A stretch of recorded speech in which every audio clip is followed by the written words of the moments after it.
দেশ ছেড়ে পালিয়ে যাওয়ার কোনো ইচ্ছা ছিল না বাশার আল আসাদের। প্রথম বিবৃতিতে এমন তথ্যই প্রকাশ করেছেন তিনি। রাষ্ট্র সন্ত্রাসের কবলে পড়েছে বলে অনেকটা ইচ্ছার বিরুদ্ধে উদ্দেশ্যহীনভাবে তাকে চলে আসতে হয়েছে বলেও বিবৃতিতে উল্লেখ করেছেন সিরিয়ার সাবেক প্রেসিডেন্ট বাশার আল আসাদ।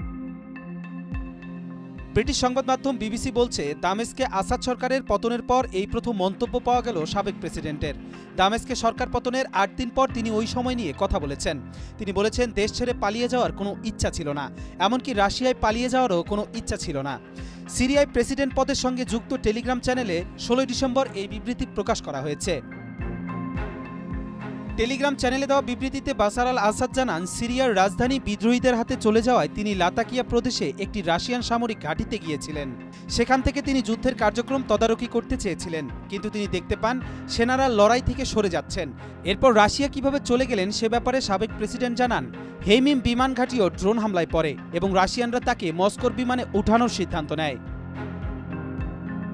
বাশার আল আসাদের ভাষ্য, ঘাঁটি ছাড়ার কোনো কার্যকর উপায় না থাকায় মস্কো অনুরোধ করেছিল যাতে ঘাঁটির কমান্ড ৮ ডিসেম্বর সন্ধ্যায় অবিলম্বে রাশিয়ায় সরিয়ে নেয়ার ব্যবস্থা করা হয়।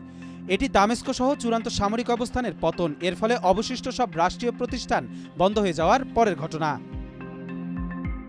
পদত্যাগ কিংবা দেশ ছেড়ে পালিয়ে যাওয়ার ব্যাপারে বাশারের বিবৃতিতে লেখা হয়, এসব ঘটনার সময় কখনই পদত্যাগ বা আশ্রয়ে চলে যাওয়ার কথা ভাবেননি বা কোনো ব্যক্তি বা দল থেকে তাকে এমন প্রস্তাব দেয়নি।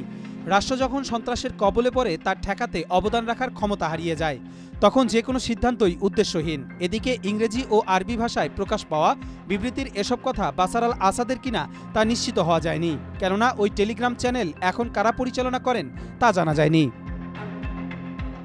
কবির চৌধুরী, জয়, মাই টিভি।